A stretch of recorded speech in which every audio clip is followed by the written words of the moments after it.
Je me souviens de ces bons moments passés avec ma famille avant d'être arrêté. Bien sûr, c'était aussi une période difficile, vu que nous avions fui le pays. Mais nous étions ensemble. Et ça, c'était très, très important. C'était en 1999, 5 ans après le génocide au Rwanda, où plus de 800 000 personnes ont été tuées en 100 jours. Prosper Mugiraneza était arrêté au Cameroun où il avait fui par le tribunal pénal pour le Rwanda.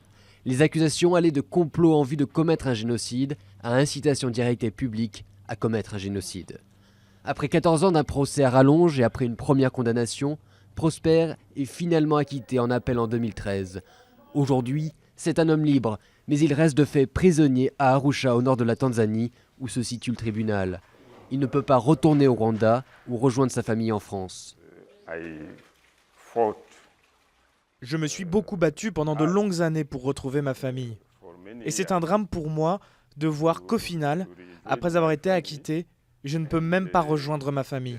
Je ne peux même pas voir mes enfants. Je ne peux même pas voir ma femme.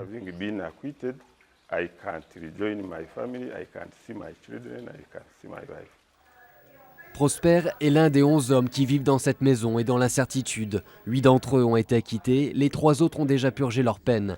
Casimir Bizimungu a lui aussi été acquitté.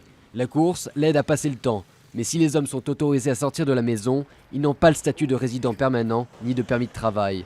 Pour Casimir, retourner au Rwanda n'est pas envisageable.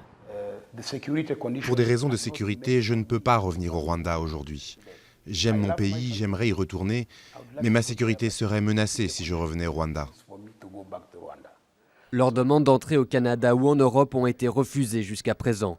Ces hommes sont vus comme une menace pour l'ordre public pour des pays comme la France, qui ont rejeté toutes leurs demandes de visa. Dans un système d'État, lorsque vous êtes jugé et considéré comme non coupable, vous réintégrez la société.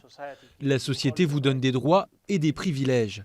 Le système de la justice criminelle internationale, qui est censé être meilleur, n'arrive pas en réalité à prendre en compte ces victimes et continue à violer leurs droits, puisque ces personnes ne peuvent pas vivre librement. Elles ne peuvent pas vivre avec leur famille, ne peuvent pas travailler, elles ne peuvent rien faire.